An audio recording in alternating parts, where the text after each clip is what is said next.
তার যেই আশা আকাঙ্ক্ষা নিয়ে আজকে 17টি বছর 4.5 কোটি তরুণ ভোটার, যে তরুণদের জন্য সমাবেশ, এরকম তরুণ ভোটার 4.5 কোটি, তারা 3বার ভোট দিতে পারে নাই। তাহলে 3-5-15 বছর চলে গেছে। আপনার বয়সে যেমন আমাদের বয়স থেকে 17 বছর চলে গেছে।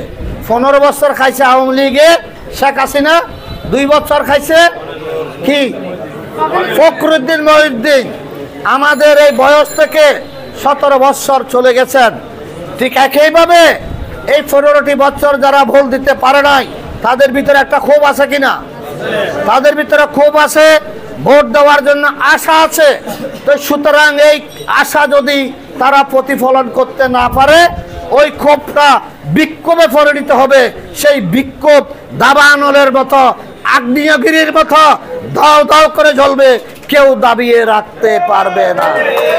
সুতরাং সতর্ক করে দিচ্ছি, আগামী 10 মে যেই তারুণ্যের সমাবেশ হবে, সেই তারুণ্যের সমাবেশ থেকে ডিক্লারেশন আসবে জাতি কি চাচ্ছে, জাতির আশা এবং আকাঙ্ক্ষা কি। এবং যারা স্বপ্ন দেখছেন, গুটি কিছু মানুষ সুবিধাবাদী, যাদেরকে আমরা 17 বছর রাজপথে দেখি নাই। আমরা 17 বছর কি ঘাস কাটছিলাম? আমরা ভারীঘর ছাড়া, বউ বাচ্চা ছাড়া, এমনও আমাদের ছাত্রদল যুব দলের এমনও ছেলে ফেলে আছে, মায়ের ওষুধের টাকা তারা রাজপথে খরচ করে ফেলেছে। এমন হচ্ছে মা বাবা আছে, বাচ্চার দুধের টাকা রাজপথে কর্মসূচিতে খরচ করে ফেলেছেন।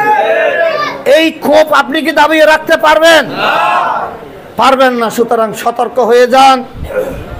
সকলকে বল যাচ্ছি, যারা ক্ষমতায় আছেন, সম্মানের জায়গায় আছেন, এই সম্মানের সাথে ডক্টর ইউনূস আন্তর্জাতিক খ্যাতি সম্পন্ন একজন সম্মানী মানুষ, ওনার সম্মানে যেন এক বালু পরিমাণ দাগ না লাগে, সেই আশা আমরা বুক বেঁধে আছি।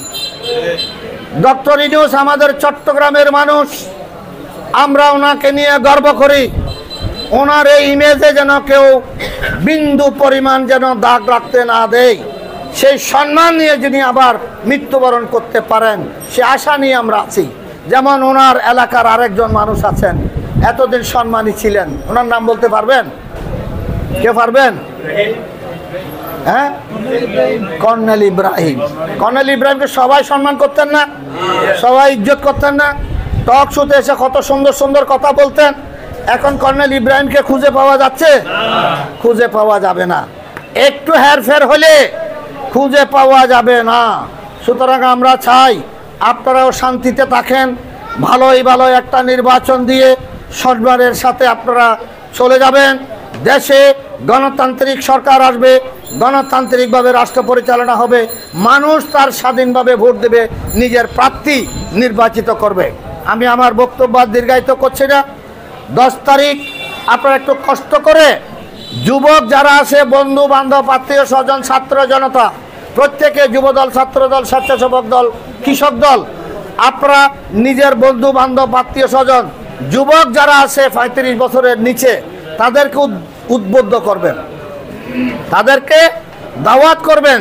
তারা কিন্তু রাজনীতি করে না, এইরকম জনগোষ্ঠী 4.5 কোটি, তাদেরকে উদ্বুদ্ধ করবেন যে জনসভায় যাওয়ার জন্য, তাদেরকে উদ্বুদ্ধ করবেন ওই 31 দফা একটু পরে শোনার জন্য, জানার জন্য। তাদেরকে উদ্বুদ্ধ করতে পারলে আগামী দিন হচ্ছে আপনাদের জন্য। আগামী দিন আপনাদের শুধু রাজনৈতিক অধিকার নয়, আপনাদের চাকরির অধিকার আছে, আপনাদের স্বাধীনভাবে কথা বলার অধিকার আছে, আপনি স্বাধীনভাবে চলার অধিকার আছে।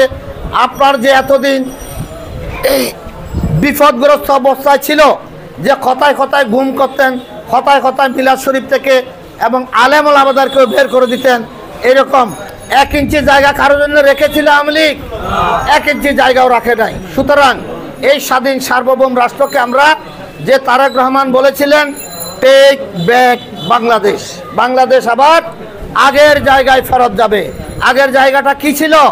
আগের জায়গাটা ছিল যে আমরা 30 লক্ষ শহীদের রক্তের বিনিময়ে, 2 লক্ষ মা বোনের ইজ্জতের বিনিময়ে, যেই স্বাধীন সার্বভৌম একটা রাষ্ট্র পেয়েছিলাম, লাল সবুজের একটা পতাকা পেয়েছিলাম, স্বাধীনতার একটা সংবিধান পেয়েছিলাম, এই পবিত্র সংবিধান মোতাবেক রাষ্ট্র চলবে, সকলেরই সমান অধিকার থাকবে, সেই রকম একটা রাষ্ট্র আমরা যা আগের জায়গায় ফিরে যাব। Take back Bangladesh. তারেক রহমান আজ থেকে আরও 10 বছর আগে বলেছিলেন টেক ব্যাক বাংলাদেশ।